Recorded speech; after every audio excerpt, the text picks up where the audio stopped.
ஆண்டவர் இயேசு கிறிஸ்துவின் நாமத்தினாலே உங்கள் அனைவருக்கும் அன்பான வாழ்த்துக்கள். இந்த வெள்ளிக்கிழமை காலிலே சுகமாய் மன மகிழ்ச்சியாய் காணப்பட தேவனாகிய கர்த்தர் உங்களுக்கு ஒத்தாசை பண்ணுவாராக. ஆசீர்வாதமாய் இருப்பீர்களாக, ஜெயம் பெற்றவர்களாய் வாழ்வீர்களாக, பலன் பெற்றவர்களாய் வாழ கர்த்தர் உதவி செய்வாராக. மன ரம்யமாய் இருக்க கர்த்தர் உதவி செய்வாராக. இன்று காலை சபையிலே உபவாச ஜெபம் நடைபெறுகிறது.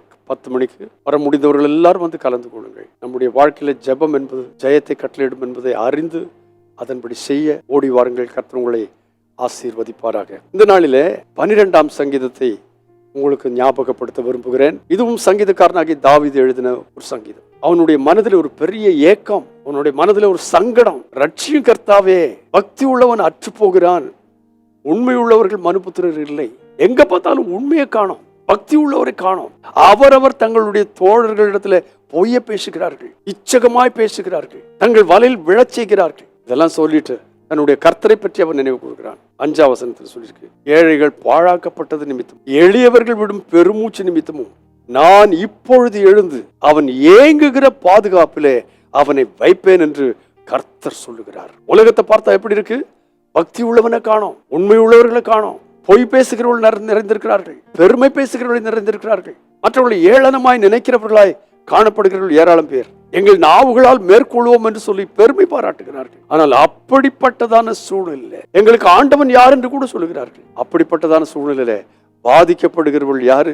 ஏழைகள், எளியவர்கள், கைவிடப்பட்டவர்கள், புறக்கணிக்கப்பட்டவர்கள். ஆனால் அந்த நேரத்துல தான் எல்லாம் நமக்கு எதிரிடையாய் காணப்படுகிற அந்த நேரத்துல கர்த்தர் சொல்லுகிறார் என்று சொல்லி சங்கீதக்காரன் சொல்லுகிறான், ஏழைகள் பாழாக்கப்பட்டது நிமித்தமாய்.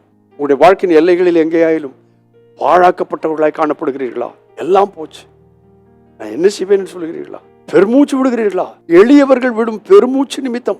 ஏழைகள் பாழாக்கப்பட்டது நிமித்தமாகும், எளியவர்கள் விடும் பெருமூச்சு நிமித்தமாய் என்னால் உட்கார்ந்திருக்க முடியல. ஏழைகள் பாழாக்கப்பட்டதை கண்டு என்னால் உட்கார முடியல. எளியவர்கள்,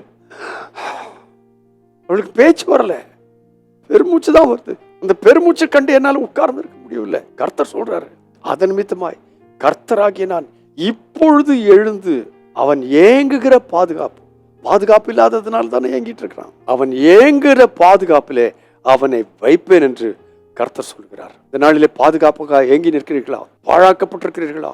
பெருமூச்சு விடுகிறீர்களா? என் தேவனாகிய கர்த்தர் சொல்கிறார், உங்கள் நிமித்தம், பாழாக்கப்பட்ட ஏழைகளின் நிமித்தமாய், பெருமூச்சு விடுகிற எளியவர்கள் நிமித்தமாய் நான் எழுந்து, ஓ ஹல்லேலூயா, இப்பொழுது எழுந்து அவன் ஏங்குகிற பாதுகாப்பிலே அவனை வைப்பேன் என்று கர்த்தர் சொல்லுகிறார்.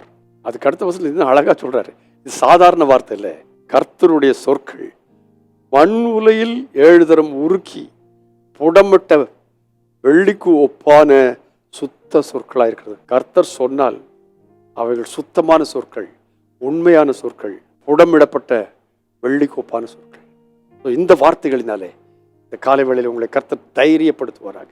பரிசுத்த பிதாவே இயேசு கிறிஸ்துவின் நாமத்தினாலே தந்த வார்த்தைகளுக்காக நன்றி சொல்கிறோம். பிள்ளைகள் ஒரு ஆசீர்வாதத்தையும் பாதுகாத்துக்கும். இன்னைக்கு தந்த இந்த வார்த்தைகளை உள்வாங்கி அதை கர்த்தாவை தங்களுடைய வாழ்க்கையில அனுபவிக்க சகாயப்படும். உங்க நாமத்தை மைப்படுத்தும் இயேசுவின் நாமத்தில் பிதாவே, ஆமென். ஏழைகள் பாழாக்கப்பட்டது நிமித்தமாய், எளியவர்கள் விடும் பெருமூச்சுக்காக கர்த்தர் எழும்பி நின்று அவர்கள் ஏங்குகிற பாதுகாப்பை கர்த்தரே கொடுப்பார்.